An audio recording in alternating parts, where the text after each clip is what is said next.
coming to here. What the hell? And he just tossed the evidence to Kennedy. This is classic Eddie. Oh my God.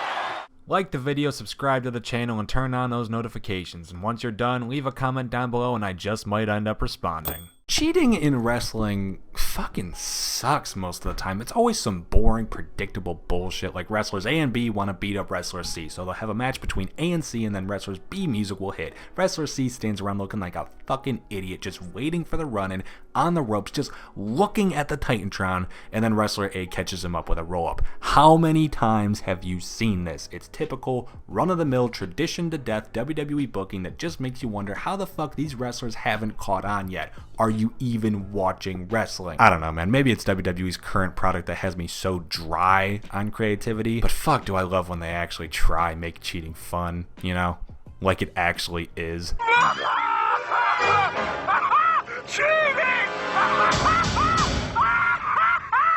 I'm D Wicket, and these are the 10 most creative ways WWE wrestlers have cheated. Number 10, Triple H, because of course the man who cheated countless wrestlers and fans out of their enjoyment during the early 2000s and occasionally across the 2010s would pop up first on a list of the most creative ways it's been done. That got dark. Well, Triple H is here is definitely the weakest on this list, but come on, this was a blindfold match. It really did not matter. Triple H was not happy about this, considering we're less than 2 weeks away from No Mercy, champion versus champion. Contested against D'Lo Brown, Ric Flair came in for the assisted distraction, allowing Trips to lift up his blindfold, nail a quick pedigree, and get the win in what would otherwise have been the stupidest fucking match of all time.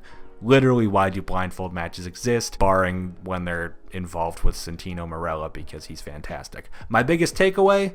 Apparently D'Lo Brown was still wrestling for WWE in 02. Hey, wait a minute. Triple H has got that hood off. The guy's got the referee distracted. Triple H is cheating. No. Number 9, Bret Hart. Whoa!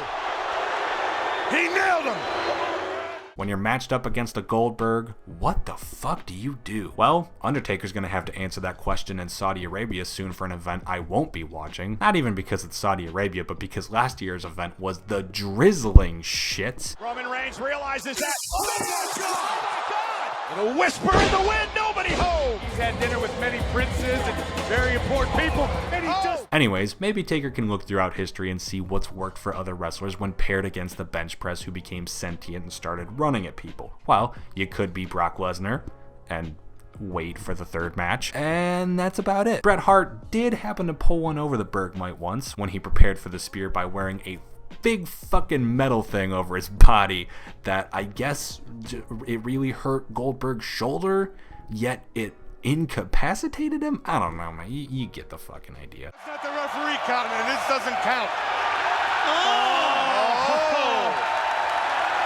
How about that? Number 8, The Miz. Rightfully taking his place with the other fantastic heels that'll make this list. The Miz's genius during his creative cheat over Dolph Ziggler wasn't even the concept in itself, but the misdirect, the Miz direct, if you will, as he'll take directorial roles over the Marine 19. Okay, I'm sorry. The Miz is thrown into the ring by Ziggler while Miz is holding on to his Intercontinental Championship belt, and he's geniusly decided to throw it across the ring whilst rolling inside. The ref goes to clear the belt from the ring over on the other side, just as the Miz pulls out a little perfume bottle, and the rest is a fragmented fragrance of history. Miz certainly understands the champion's advantage. So does Dolph. Oh! What the? He sprayed him! Miz just... Number 7, Spike Okay, can you hear that? Number 7, Spike Dudley. God bless Spike Dudley. No, seriously, God bless him, please. Every time I rewatch him going through a table, I somehow think that history is just gonna rewrite itself on the spot, just on the basis of how the fuck isn't this guy snapping in half right now? What? Look at... Oh my God! This little nugget of genius came at William Regal's expense, as most nuggets of genius should, as he usually tried sneaking in brass knuckles. While Spike was paying attention. Comes little Spike Dudley. Yeah. I think that's going to be a short match. Spike's got the nut. Hey, you can't do that. Spike's got the brass knuckles. Number 6, The Rock. Props where props are due. While the execution may come off a little bit clunky, due to 2 decades of technological advancement, this was still pretty goddamn great. The Rock versus Mick Foley in an I Quit match seemed like a fantastic brawl, it's sort of like a given. I mean, it's Mick Foley. Quitting is not in his DNA, so the prediction honestly seemed pretty easy going into this one. That's where The Rock's genius comes into play. I'm overusing the word genius. That's where The Rock's smart. And that's where the intelligence of The Rock comes into play, as he stole the audio from a prior Mick Foley promo of him screaming "I quit" over and over again whilst holding the microphone up to Foley's mouth. Your monkey says I quit. I quit. I quit. What? I quit. Despite him being unconscious, the referees didn't notice a thing, and Dwayne picked up the victory unscathed. The Rock is the WWF champion. We have a new champion. The Rock makes me sick. Has anyone ever called you as dumb as a rock? Because I think it was a compliment.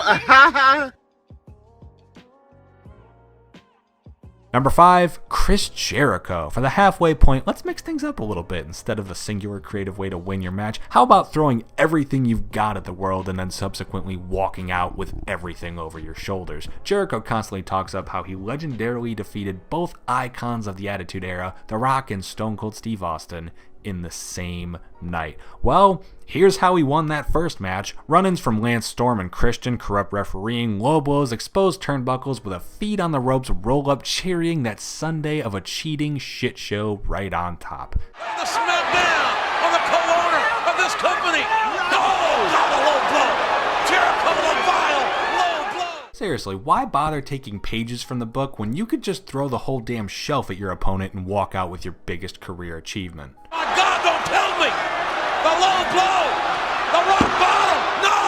Oh, God, I can't believe it. Number 4, Twin Magic. What? There goes a Bree. Well, she's trying, but I think what the? What the? Alright, everyone admit this right now. The first time you experienced Twin Magic, you were fucking baffled. Unless you don't watch wrestling, in which case you should have been goddamned elated. Brie and Nikki Bella are the first of their kind, really. A truly unique being in professional wrestling, at least to the female division of WWE, that's for sure. Being identical twins, their first few weeks in the company were quite interesting, as Nikki kept picking up wins in the strangest of ways, which eventually culminated when she tried climbing under the ring before a fantastic shot where it looks like she's being pulled to the size of like 4 stacked up Nikki Bellas before you realize, oh yeah, you dumbass, there's 2 of them. It was still a fantastic bit, but I can't believe I actually thought she was just like really stretchy. What the heck is this? Wait a minute. Hey! The $2. Number 3, The Corporation. While 1997's Montreal Screwjob was unfortunately quite the real scenario that's generally looked at with negativity, hey, at least the next year was pretty fucking great. Nicknamed Deadly Game, subtitled The Deadly Game. Subtitled Deadly Games, the 98 Survivor Series was home to yet another screwjob. However, this one was all completely predetermined and just straight up good booking. The entire pay-per-view was built around the vacant WWF Championship, and with Vince McMahon backing Mick Foley, it seemed like an easy win for the corporation. Well, yes, but not with Mick Foley. There's a sharpshooter. Sharpshooter! Hey, McMahon said ring the bell. Wait a minute.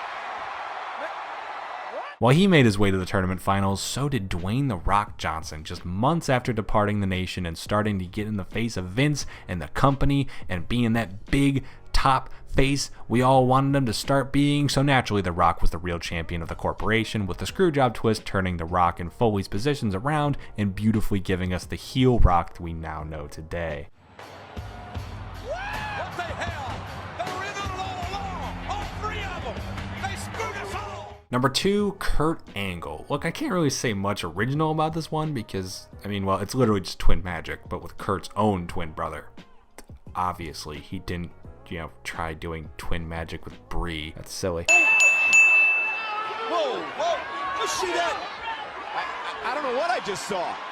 That's not Kurt Angle in the ring. No, Kurt's brother was actually the first man to use the tactic years before we saw either Bella grace our screen. Since it was the first, and since he only used the ploy once, which to me just makes it a bit more interesting and unique, it takes a higher spot on the list. Wait a minute! Oh, a roll-up!